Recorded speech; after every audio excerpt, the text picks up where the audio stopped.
Assalamualaikum warahmatullahi wabarakatuh. Kembali lagi di Podcast. Podcastnya Arek Administrasi Pagi. Kembali lagi nih dengan saya Widya Kristanti, Aslep Administrasi Pagi, dan ada tamu nih yang gak kalah serunya sama yang episode-episode sebelumnya. Perlu Mbak dikenalkan? Ya, halo teman-teman AP, perkenalkan nama saya Risma. Saya merupakan mahasiswa AP angkatan 2019. Oh iya, tadi OTW kesini gimana Mbak? OTW kesini ya lumayan lancar juga. Kebetulan tadi lagi habis pulang kerja, jadi langsung kesini nyempetin buat ngisi podcastnya dari AP juga. Oh berarti dari lokasi kerja ya? Betul, bukan dari lokasi kerja. Rumahnya di mana Mbak? Kalau rumah saya kebetulan nggak dibawa. Nggak, rumahnya saya di daerah Juanda. Jadi tiap hari juga PP kalau misalnya kerja sama kuliah pun dari Juanda, Lingkar Timur, daerah sini kembali lagi ke rumah Juanda. Jauh ya Mbak? Lumayan capek juga. Dulu angkatan berapa Mbak? Kalau saya di AP ini angkatan masuknya tahun 2019, terus saya masuk di kelas B. Kalau sekarang tuh kesibukannya itu apa sih Mbak? Kesibukan sekarang, alhamdulillah sekarang saya jadi salah satu staff dari business developmentnya brand Spitz. Kalau misalnya teman-teman tahu, itu yang mana brand menjual alat olahraga dan kebutuhan camping. Jadi sekarang lagi sibuk-sibuknya buat company visit di beberapa pabrik kita yang ada di Indonesia. Terus gimana Mbak? Kalau Mbak Nini kan kerjanya kan tentang staff ya. Nah, sama AP itu apa Hubungannya? Kalau dibilang hubungan, sebenarnya nggak ada hubungan. Cuma saya ini selalu men-challenge diri saya, karena sedikit cerita nggak apa ya Mbak ya. Jadi sebelum saya di Unsidas ini, saya itu sempat berkuliah di salah satu perguruan tinggi swasta dan ambil jurusan akuntansi. Itu saya udah dapat 4 semester. Kebetulan karena ada mungkin masalah ekonomi juga, akhirnya saya putuskan untuk berhenti kuliah pada saat itu. Dan saya memulai kerja itu di tahun 2018. Jadi di tahun 2018 saya mulai mencari kerja, cari pengalaman juga untuk bantu perekonomian keluarga. Akhirnya 2018 saya dapat kerja. Setahun setelah itu saya memantapkan diri untuk melanjuti kuliah. Cuman bukan dengan jurusan yang sama seperti sebelumnya, karena saya rasa di jurusan yang sebelumnya saya ambil itu saya udah dapat ilmu yang lumayan nih. Dan di tempat kerja kan saya juga udah dapat manajemen. Akhirnya saya cari nih di Unsida ini ada jurusan apa sih, dan saya penasaran sama AP, administrasi publik. Dan di situ saya coba cari tahu, oh ternyata ini belajar tentang kebijakan, tentang politik. Jadi kayak saya tertantang gitu, pengen tahu dan menambah wawasan juga. Itu sih nggak sebenarnya. Nggak ada hubungannya ya berarti? Iya, sebenarnya nggak ada hubungannya. Iya, ya. tapi cuman suka men-challenge sendiri aja buat mempelajari hal-hal yang belum dipelajari gitu. Karena kalau akuntansi manajemen di perusahaan yang sekarang saya bekerja, saya sudah dapat ilmunya. Jadi kalau saya ambil jurusan yang sama pun kayak istilahnya kayak ngulang lagi gitu, nggak ada ilmu baru. Makanya saya ngambil AP. Mungkin nanti kedepannya kan saya bisa nih biasanya kayak ke kantor pajak, ngurus pajak-pajaknya perusahaan gitu. Saya ada ilmu, oh ternyata kebijakannya kayak gini-gini, oh dari pemerintah ternyata alurnya seperti ini gitu. Jadi ada wawasan baru lagi buat saya. Berarti dulu itu waktu merintis itu langsung di kerjaan yang sekarang ini atau pernah kerja ngelamar yang lain? Dulu sebelumnya sempat saya beberapa kali coba perusahaan mungkin kalau teman-teman yang baru fresh graduate ya, saya saranin ketika teman-teman mau cari pekerjaan untuk fresh graduate itu jangan sampai kalian ketipu. Contohnya bekerja di perusahaan pialang gitu, karena saya dulu juga sempat masuk ke perusahaan pialang. Pialang itu gimana Mbak? Pialang itu jadi kalau di pialang itu orang-orang yang mau investasi kayak saham, kayak emas, gitu, tapi dalam bentuk online. Dan mungkin istilahnya sekarang yang lagi hype itu crypto. Jadi kayak gitu. Nah di situ teman-teman itu bakal dituntut buat cari nasabah atau cari customer. Tapi ada beberapa perusahaan yang selama kita bekerja di situ, kalau misalnya nggak memenuhi target itu kita nggak bakal dibayar. Jadi saya merasakan itu selama 3 bulan. Cuman saya lihat-lihat lagi, kayaknya saya harus lepas nih dari sini. Nah tapi lepas dari situ ternyata batu loncatan saya ke perusahaan yang sama. Cuman kan kalau di perusahaan pialang ini kita minusnya memang untuk dari finansial kita tercukupi, tapi kita musuhnya itu sama orang-orang yang punya duit, jadi kayak bisa membeli apapun dengan uang. Dan saya sempat berunding juga sama orang tua nanti kedepannya itu bakal impactnya seperti apa di saya, apalagi dengan lingkungan yang sebegitu agak negatif juga. Akhirnya saya memutuskan untuk keluar di perusahaan itu, dan akhir tahun 2018 itu saya masuk dan bergabung di Brandsmith Official.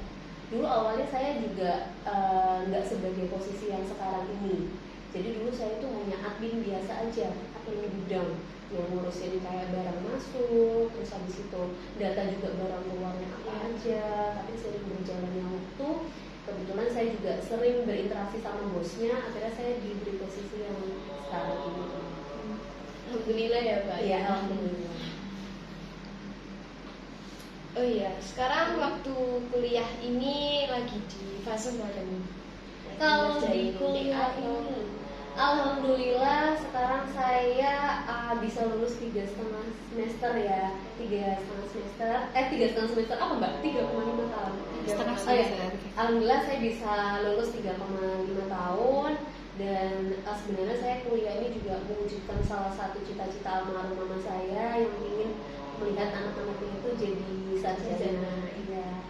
Karena pas awal saya masuk di sini baru UTS itu almarhum mama saya nggak ada. Jadi sebenarnya itu sempat jadi apa ya, kebimbangan saya kayak mau lanjut nggak ya, mau lanjut ini di rumah ada tanggung jawab papa sama adik, tapi nggak lanjut ini cita-citanya almarhum. Karena saya merasa belum sempat membahagiakan beliau, jadi saya harus memenuhi kewajiban saya untuk mewujudkan cita-citanya beliau.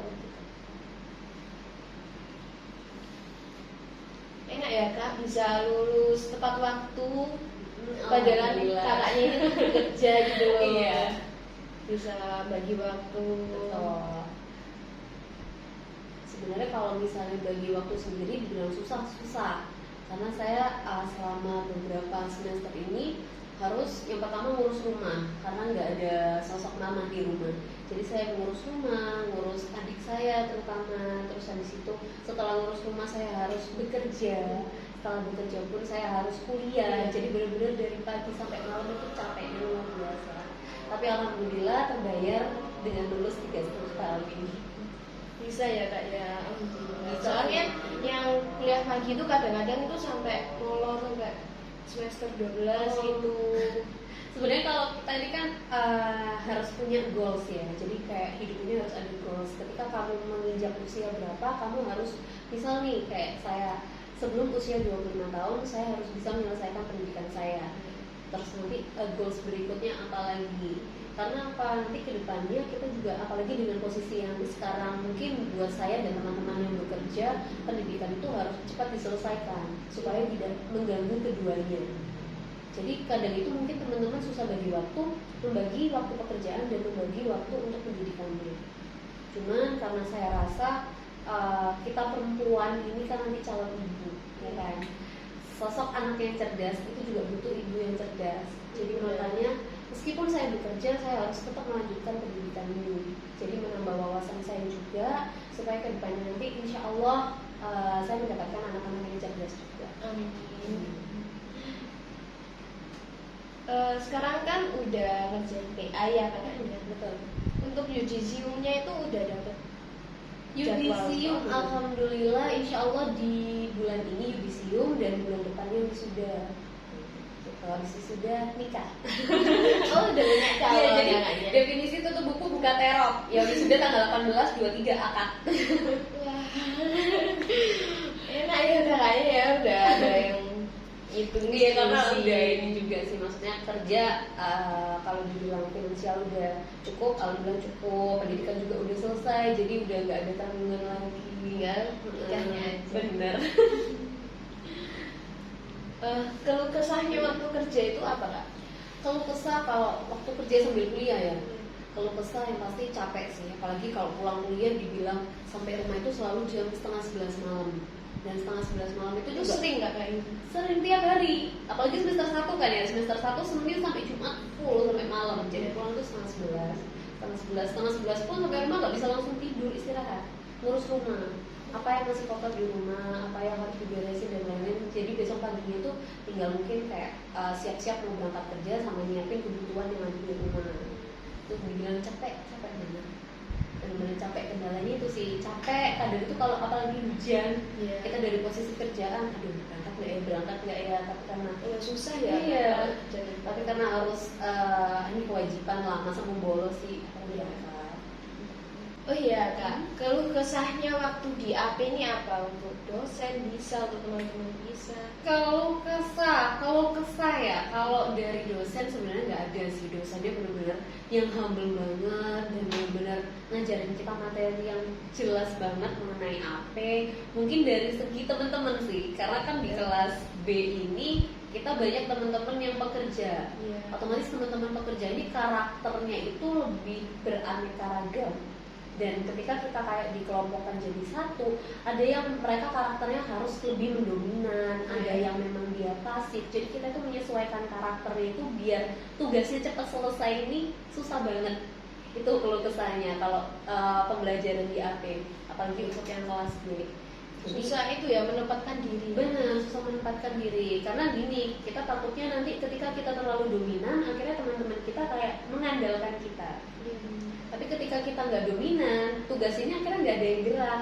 Akhirnya kita sendiri. Iya, akhirnya nggak selesai. Pasti itu sering ngalamin sih teman-teman, kayak kok aku paling dominan ya di kelompokku, kayak kok aku semua sih yang nyuruh teman-teman, yang koordinasi teman-teman. Tapi sebenarnya nggak apa-apa sih, itu jadi salah satu kayak kelebihan juga buat teman-teman yang bisa mengkoordinasi antar teman satu kelompoknya. Karena untuk saya rasa di zaman sekarang anak-anak muda itu susah buat mengkoordinasi teman-temannya. Itu kalau pesannya. Kalau pesannya mungkin buat teman-teman yang sekarang lagi menempuh pendidikan, terutama di jurusan AP, ya sekarang kan udah ada namanya kurikulum Merdeka Belajar.